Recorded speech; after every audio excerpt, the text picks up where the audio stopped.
Bueno, buenos días a todos y a todas. Gracias a la escuela por esta invitación, gracias a ustedes por venir a escucharme. Retomo pues, antes de empezar mi presentación, las palabras de Paula y de la directora, de que no se trata de lo femenino como tal, sino, bueno, este día, aunque comercialmente se vea como una celebración, originalmente también es una conmemoración de luchas de mujeres. Esto pues, tiene más de 100 años conmemorando las luchas de mujeres por los derechos de las mujeres que se han venido ganando paulatinamente, y también una reivindicación, digamos, de los que todavía faltan por ganar, ¿sí? Entonces, sin más preámbulos, voy a empezar explicando por qué decimos traducir la realidad en femenino. Bueno, les presento unas imágenes. Esta imagen se llama La mujer en su laberinto, y esta otra es La Malinche, no sé si la conocen. Es una traductora, fue una traductora, una indígena traductora de la colonia, de la época de la colonia, que estuvo traduciendo pues con el conquistador mexicano Francisco Pizarro, ¿no? Cortés. Con Hernán Cortés. Entonces les dejo esas imágenes y ya vamos a ir entendiendo, por ejemplo, esta imagen que nos trae, ¿sí? Bueno, entonces empezamos con la pregunta. ¿Hay una traducción femenina? Es una pregunta que se han hecho algunos teóricos y teóricas de la traducción, a lo cual podemos responder con sobradas razones que en efecto la traducción ha sido una profesión con amplia presencia de mujeres. Esto ha tenido varias razones. Por un lado, la traducción, relegada a un papel secundario, ha sido un escape para que las mujeres puedan desarrollar sus intereses intelectuales, ya que el acceso a las letras era más restringido. Es así como en siglos anteriores muchas mujeres se refugiaban bajo la seguridad del anonimato en que se publicaban la mayoría de las traducciones. Aún así, tenemos casos como el de Gran Bretaña en el siglo XVIII, donde las mujeres no podían traducir de las prestigiosas lenguas clásicas, solo podían traducir de las lenguas modernas. Por otro lado, ha habido un sesgo de género hacia las lenguas. Por alguna razón, se ha considerado a las mujeres más aptas para los idiomas. Tal vez ese pensamiento lo podemos ver mejor reflejado en una expresión de 1938 por parte de una autora de la revista Letras y Encajes, revista antioqueña que estudiaremos luego, cuando la autora expresaba que no hay duda de que el mayor brillo que puede presentar una mujer en la sociedad está en el conocimiento de idiomas, principalmente el francés. El inglés y el alemán son además de gran utilidad y beneficio para el trabajo de oficina. Esto lo decía una autora en 1938, una autora medellinense. No obstante, la discusión no es si las mujeres traducen mejor que los hombres. No tiene sentido entrar en discusiones ya superadas en varios campos del conocimiento, donde se ha demostrado que la condición biológica del sexo de una persona no determina ninguna tendencia especial a alguna idea o comportamiento, aunque la sociedad insista en reforzar los estereotipos de género, como el de que los hombres son mejores para las matemáticas y las mujeres para las áreas educativas. Lo único que puede predisponer a un sexo y a otro para estas cualidades es la educación sexista que recibimos. En ese sentido, también cabe seguir deconstruyendo el paradigma según el cual los hombres hacen la historia, aunque ya se ha hecho algo al respecto. En las clases de historia del colegio se suele mencionar a una u otra mujer importante que no dejan de ser mostradas como casos aislados. El propósito de esta exposición va a ser entonces aportar esa historia a la llamada otra mitad, que afortunadamente se ha venido recuperando en los últimos años. También es necesario mostrar que las mujeres sí realizamos esfuerzos colectivos, en especial cuando se trata de nuestros derechos. Exploraremos entonces los breves retratos de notables traductoras colombianas, en especial de traductoras antioqueñas, que varias académicas hemos tenido la oportunidad de estudiar. Entonces, empezamos con Soledad Acosta de Samper, una de las mujeres que mencionaba Paula, del siglo XIX. Soledad Acosta de Samper es ya muy reconocida dentro del ámbito histórico decimonónico, dado que es considerada una de las mujeres de mayor producción literaria e influencia en los diferentes ámbitos de la sociedad colombiana de la segunda mitad del siglo XIX. Identificada en principio como la esposa de José María Samper, Soledad logró varios reconocimientos en nombre de su país, sobre todo en el exterior. Además, fue fundadora de la primera revista para mujeres dirigida por una mujer, llamada La Mujer, revista quincenal redactada exclusivamente por señoras y señoritas bajo la dirección de la señora Soledad Acosta de Samper, la cual fue publicada entre 1878 y 1881. Beatriz Aguirre, profesora de la Facultad de Comunicaciones de la Universidad de Antioquia, dirigió una investigación sobre esta destacada mujer, denominada Soledad Acosta de Samper, traductora de la mujer en el siglo XIX. Beatriz Aguirre explora aquí una reflexión sobre el papel que las traducciones de Soledad Acosta de Samper cumplen en la construcción de una nación, y más específicamente en la construcción del ideal femenino a finales del siglo XIX, uno que fluctúa entre un rol tradicional y un rol más activo en la sociedad, como el que tuviera la misma Soledad. Soledad tradujo novela, ensayo, hasta noticias y teatro. Además, en la revista La Mujer se destaca la publicación de dos traducciones, la de unos estudios sobre el libro Le Travail de Femme au XIXe siècle de 1873, escrito por el francés Paul Leroy-Beaulieu, y la de la inglesa Dina Muller-Craig, llamada A Woman's Talks About Women, de 1858. El texto francés trata sobre la educación que la mujer necesita para poder entrar al mundo laboral, en este caso el mundo obrero, ya que en el contexto europeo las grandes industrias necesitaban hacer uso de la mano de obra femenina.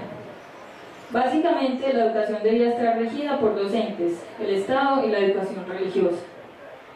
Por otro lado, el texto inglés era una serie de recomendaciones al creciente número de mujeres solteras en Inglaterra, en los que demostraba cómo, siendo ella misma soltera, es decir, la autora, Dina Muller, una mujer podía tener una vida satisfactoria, siendo independiente y encontrando ocupaciones diversas. Además, promovía la hermandad entre mujeres de las más diversas clases sociales. Ambos textos promovían una educación femenina enfocada en los oficios más que en las manualidades.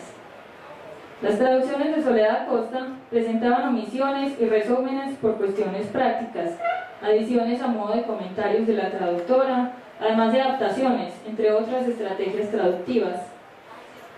En aquella época, todas estas estrategias eran comúnmente usadas en las traducciones, pero además iban dirigidas a formar una opinión determinada en el público colombiano.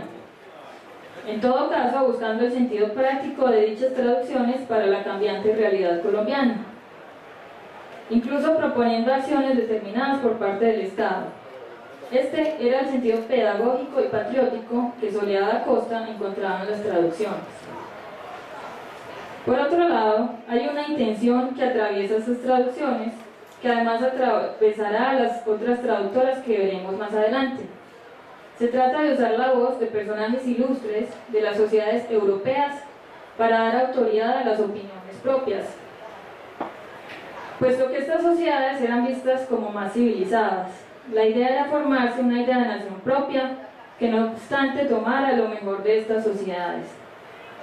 En nuestro caso, la educación de la mujer se convertiría en el primer y más importante estandarte de los movimientos de mujeres colombianas. El legado de Soledad se transfiere hacia las generaciones de mujeres que vendrían, las cuales se encontrarían en la encrucijada de la modernidad, como es el caso de María Rojas Tejada.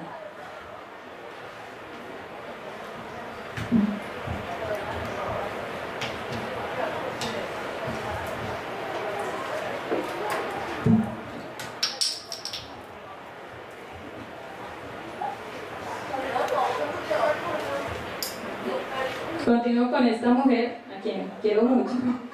Pues yo hice una investigación de ella y me encantó. Entonces, esta mujer antioqueña, como ven, ella ya es del siglo XX, pues su influencia realmente entra a ser en inicios del siglo XX.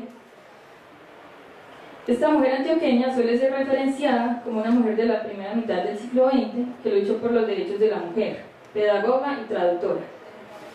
A partir de un ejercicio juicioso de investigación, de recolección de datos de fuentes confiables, pude recrear el retrato de una mujer brillante por su pensamiento, valiente por sus hazañas, quien, sin embargo, parece haber tenido un campo de acción limitado y efímero en una sociedad alta conservadora como la antioqueña. Empezaremos diciendo que su primera hazaña reconocida es la de haber sido la primera mujer en dar un discurso en un espacio público, en el entonces Teatro Bolívar de Medellín, frente al presidente de entonces Carlos R. Restrepo. Por otro lado, en una época en que las mujeres aún no podían ir a la universidad, María Rojas estudia a sus 40 años una especialización en psicología infantil, necesariamente en el exterior, pues lo obtiene en el George Peabody Institute en Estados Unidos.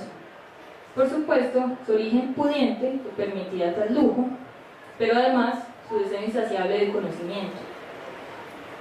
Añadido a esto, y en consonancia con el sentimiento patriótico de Soledad Acosta en el siglo anterior, María Rojas empezaba a interesarse por la introducción de ideas extranjeras a la educación, dentro de un reducido grupo de pedagogos antioqueños. Pero sus intenciones no fueron tan bien recibidas en estas tierras tan conservadoras. De tendencia liberal, María Rojas tenía un pensamiento pedagógico progresista, denominado Escuela Nueva, proveniente sobre todo de Francia y Alemania. Abogaba por una educación laica, basada en el desarrollo del pensamiento crítico a través del debate y en el desarrollo de la sensibilidad, contraria al rígido método religioso. Debido a esto, hacia 1914, entran en contradicción los directores de la educación antioqueña con Pedro Pablo Betancur, el representante de esta corriente en la región, y en consecuencia con todos sus adeptos, por lo que María Rojas no encuentra más campo para sus ideas en Antioquia. Es por esto que María Rojas decide establecerse con otras maestras en Pereira y fundar su propio proyecto pedagógico, en lo que se llamó el Centro de Cultura Femenina. Dentro de esta institución empieza a publicarse a su vez la revista Femeninas. Como muchas de estas mujeres con deseos de cambio, la revista se convierte en un medio para difundir sus ideas con respecto a la educación, y más específicamente con respecto a la educación de las mujeres. Es aquí donde María Rojas empieza a traducir textos pedagógicos en su revista, de pensadores como Freudel, Kierkegaard, entre otros, pero en especial respecto a la educación de la mujer. Sus traducciones, María Rojas retomó ideas venidas de Europa y Estados Unidos, en especial sobre la llamada educación doméstica, nombre que se le da a un tipo de educación especial para las mujeres. Dado que la mayoría de las mujeres iban a dedicarse a ser amas de casa, la idea era que lo hicieran científicamente, es decir, así lo decía, es decir, que fueran amas de casa instruidas. Paradójicamente, este modelo de mujer moderna, de ama de casa perfecta, se contraponía al papel hasta entonces asignado a la mujer como desvalida y totalmente dependiente de los hombres. Afortunadamente, este ideal de mujer moderna también se fue modificando, y poco a poco la mujer pudo ir entrando a espacios más públicos y a ganar su independencia económica, en especial cuando gana, gracias al movimiento de mujeres, el derecho a entrar a la universidad en 1933. Asimismo, el pensamiento de María Rojas adquiere una conciencia marcadamente feminista ya en un momento avanzado de su vida, cuando expresa: la mujer debe abordar sin temor muchos de los estudios que hasta ahora le habían sido vedados. El derecho, que le servirá para lograr muchas conquistas femeninas y para defender los derechos del niño y del trabajador. La medicina, especial para los niños y las mujeres, las ciencias exactas, las bellas artes, etc. Aprender a razonar para encontrar el fundamento y las consecuencias de toda idea, para no admitir nada sin demostración y para no esperarlo todo del hombre. Esto lo decía ella en 1939. Y la que sigue: no es posible que en la hora que vivimos haya quien discuta sobre la capacidad intelectual de la mujer. Lo que hay acerca de la inferioridad intelectual de la mujer es que en ella no se han ejercitado, como en el hombre, sus facultades intelectivas, pues ha habido siempre un raro empeño en apartarla de los trabajos mentales. Así, vemos cómo, paso a paso, se van logrando revolucionar los estereotipos de género, pero aún más, veremos que son los esfuerzos conjuntos de las mujeres los que logran mover toda una sociedad. Es este el caso de unas mujeres medellinenses que asumen, aunque tímidamente en principio, el estandarte del feminismo de la primera mitad del siglo XX. Esta revista se publicó desde 1926 hasta 1959, aquí en Medellín. Estas mujeres, muchas de ellas cosmopolitas, asumen en las letras un trabajo de politización de las mujeres en torno a unos intereses comunes.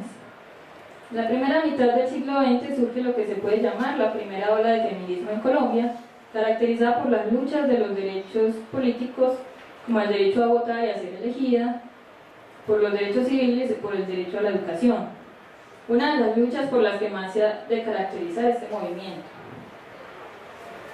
Letras y Encajes, precedida por la revista La Mujer, la que fundó Soledad Acosta, se convierte también en una revista dirigida y escrita en su mayoría por mujeres, hijas y esposas de políticos y empresarios, mujeres dedicadas a la filantropía y al mecenazgo de las artes.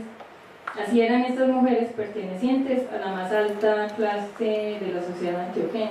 Aquí vemos algunas, vemos a la directora Teresa Santamaría de González, vemos a Sofía Ospina de Navarro, una novelista de la época, con un club de lectura. ¿Sí? Bueno. Entonces, tenemos a quien fue su directora, Teresa Santamaría de González, quien fuera a su vez la fundadora del Museo SEA, o el Museo de Antioquia. También otras mujeres reconocidas como Sofía Ospina de Navarro, reconocida cuentista antioqueña en su época. La revista trataba temas de moda, agricultura, economía doméstica, religión, así como cuentos y ensayos y hasta novelas. Todas estas secciones podemos encontrar traducciones, la mayoría dirigidas a mostrar los estilos de vida de mujeres en otras partes del mundo. Y cuando la revista adquiría posiciones marcadamente políticas en torno a las luchas por los derechos de las mujeres.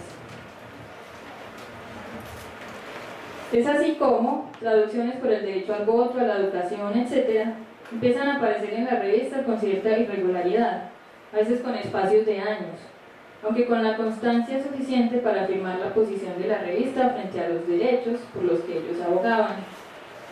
Estas traducciones se referían sobre todo a las luchas de las mujeres en países considerados avanzados, como Francia, Estados Unidos o Suecia, para mostrar la posibilidad y la necesidad de parecernos a estas sociedades tan civilizadas. Es decir, las traductoras usaron la voz extranjera para dar legitimidad a sus demandas. Entre las traducciones destacadas podemos retomar el texto Estados Generales del Feminismo, escrito en francés por Yvonne Sarcey en 1929 y traducido por Amalia Vélez de Mesa. Este texto trata básicamente sobre los movimientos feministas que se estaban llevando a cabo en Francia por el derecho al voto femenino. No obstante, lo que más llama la atención es el artículo a modo de comentario que después hace la traductora respecto al texto, pues, así como hiciera Soledad Acosta, Amalia Vélez compara los contextos de Francia e Inglaterra con el contexto colombiano, sobre todo en cuanto a la educación de la mujer se refiere.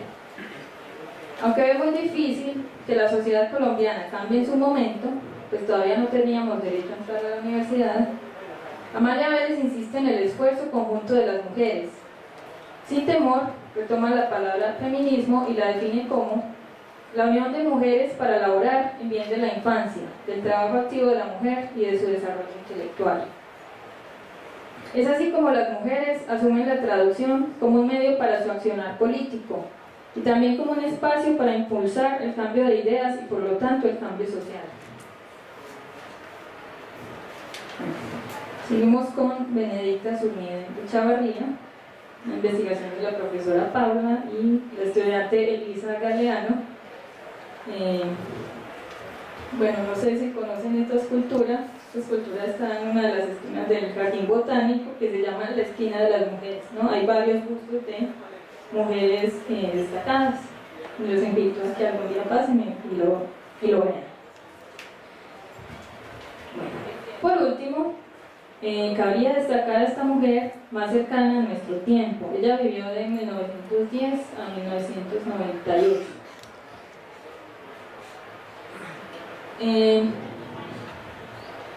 Quien, en consonancia con los retratos arriba mencionados, realizó un trabajo importante respecto al pensamiento pedagógico en la ciudad, así como un gran aporte a la sociedad antioqueña en el ámbito cultural.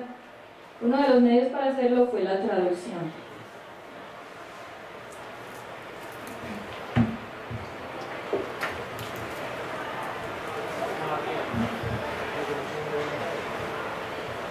Siendo la de Benedicta una vida marcada por la tragedia, luego de la muerte de su joven hija, Isolda, y el secuestro y asesinato de su esposo entre las décadas de los 60 y 70, ella se dedica entonces a introducir el modelo pedagógico Waldorf, creado por Rudolf Steiner.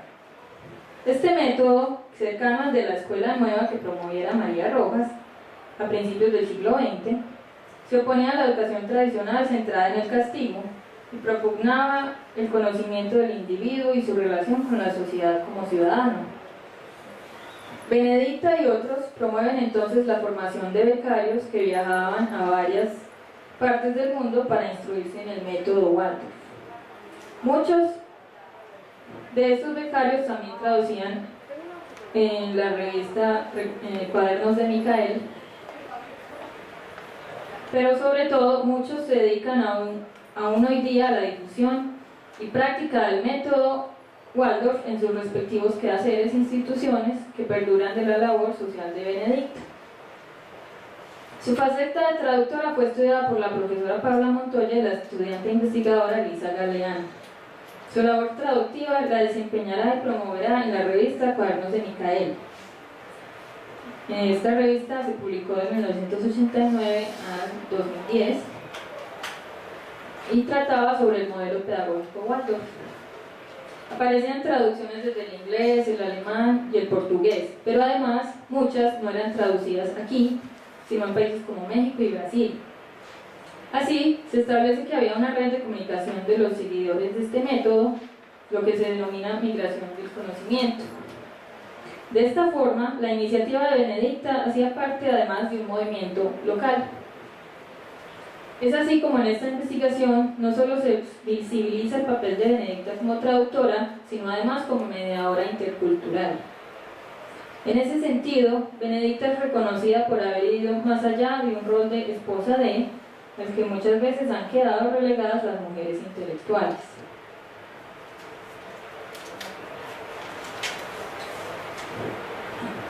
Para finalizar, cabe señalar que la función desempeñada por estas mujeres en su papel traductivo nos lleva a reflexionar sobre una doble identidad que caracteriza a estas traductoras. No sé si recuerdan la primera imagen de la Malinche, que está doblada, ¿cierto? Por un lado, podemos reflexionar sobre el papel político que cumplen traductores y traductoras en la sociedad, tradicionalmente considerados seres invisibles, pero además a quienes se les exige una cierta objetividad. Nuestra profesión siempre queda relegada a un segundo plano, a una función meramente reproductiva, función considerada femenina, en oposición a una función creativa de los autores, función considerada masculina. No obstante, los nuevos avances en traducción refutan una y otra vez que la traducción sea una operación meramente mecánica, pues ni siquiera una máquina puede reemplazar los conocimientos culturales, la capacidad para entender el significado de las cosas según su contexto que sí tenemos las personas. ¿Por qué? Porque el lenguaje es un producto social y cultural. Por lo tanto, la traducción también. Pues además, la traducción es realizada por seres humanos y no se podrá ignorar el papel social y político que cumplimos. En ese sentido, es importante retomar la historia de estas mujeres, pues nos demuestran que, ya que cumplimos un papel social, necesariamente debemos tomar posición.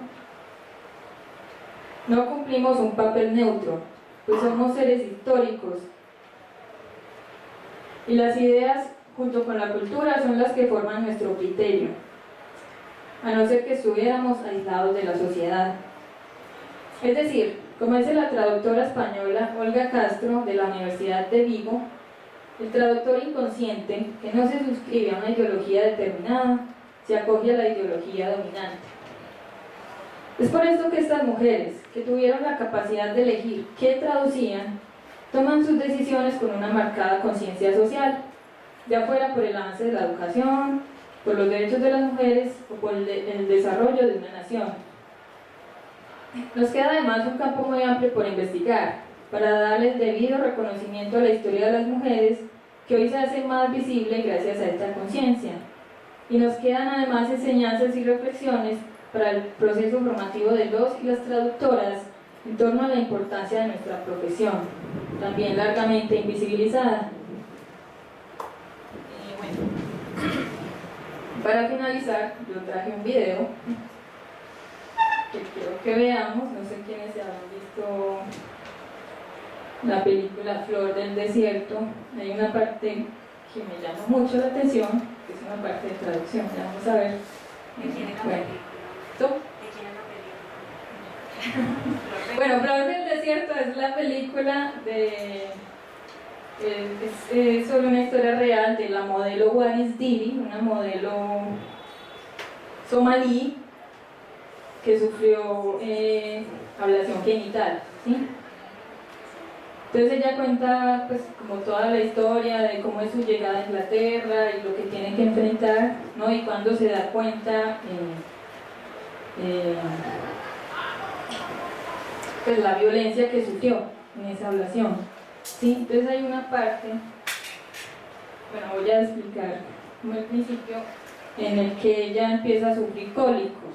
Sí, empieza a sufrir cólicos porque muchas veces la mutilación del clítoris de las mujeres va además acompañada de cosen también los labios de la vulva, ¿sí? Entonces lo que hace eso, pues los cosen supuestamente para mantener a la mujer virgen y supuestamente la mujer debe estar así hasta su noche de bodas y solo dejan un pequeño espacio para las necesidades básicas, pero esa cerrazón puede provocar muchas infecciones. Entonces vamos a ver qué sucede en esta escena, cuáles son las opciones que tiene esta mujer como mujer inmigrante en Inglaterra para solucionar ese problema. Bueno, no sé si pueden apagar la luz.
Taken away.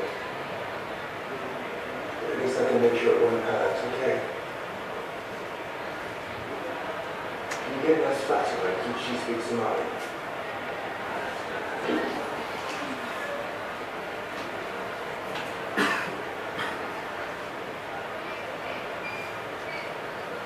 Put legs down.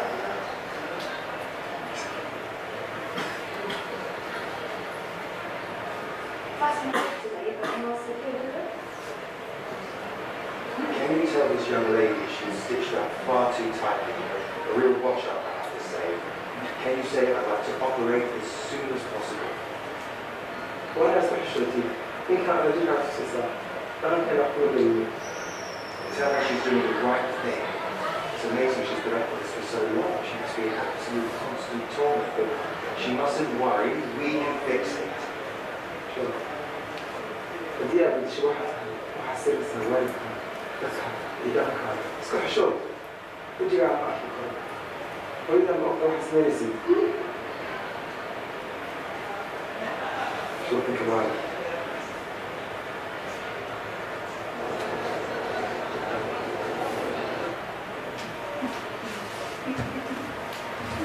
Bueno, era ese corto extracto como para propiciar una reflexión.